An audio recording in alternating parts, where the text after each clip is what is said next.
Hello, and welcome to Functional Gene Set Enrichment with David. My name is Laura Harris, and I'm excited to walk you through this process today. So let's begin.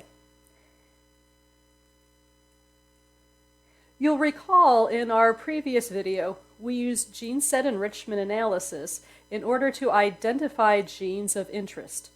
In our particular case, we were looking at two signatures that compared IC SARS infected and mock infected samples after 48 hours.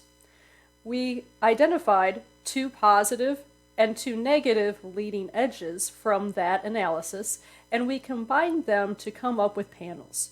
What you see here is from that prior video, and this was a portion of the positive panel that we found. In this video, we will take each panel individually. Do not mix the panels, and you will copy those panels into the David website. So David is the database for annotation, visualization, and integrated discovery. It gets updated constantly and is a very handy tool for different things.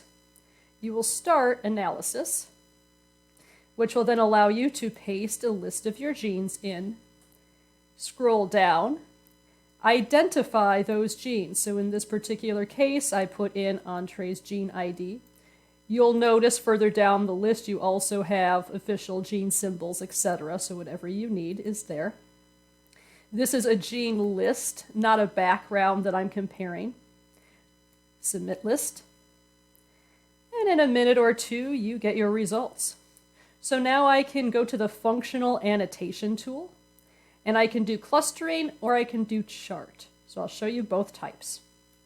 If I do clustering, now I'm going to get a list of different knowledge bases.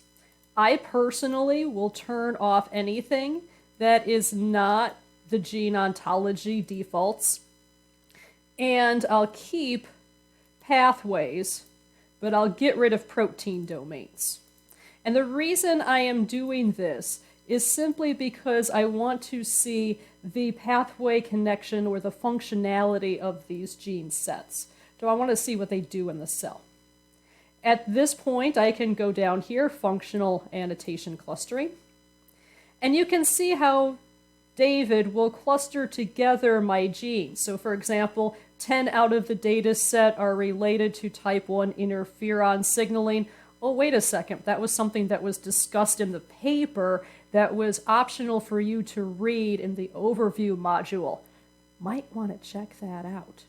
But anyway, you get the idea here, and you're given a statistical p-value. This is an easy score. It's similar to a Fisher's exact test, but there's a slight variation. You can read it the same, so anything that's less than a 0.05 would be significant. You can come up here and put fold change or other options. You can change how stringent you want the criteria to be, and always click rerun using these options to update your results. You can also right-click on the download file, save link as, and it will save your results accordingly. I have done this and uploaded the examples to D2L for you already. So let's back out of this for a second and take a look at the chart.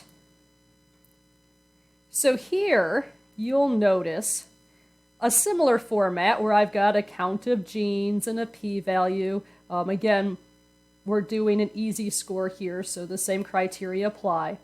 You can see then what my best hits are in terms of pathways that are found. And then you can interpret this as I do in the paper that is the example.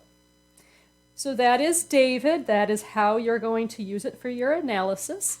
If you have any questions, please let me know. My name is Laura Harris, and I can be reached at training@msu.edu. Thank you, and have a great day.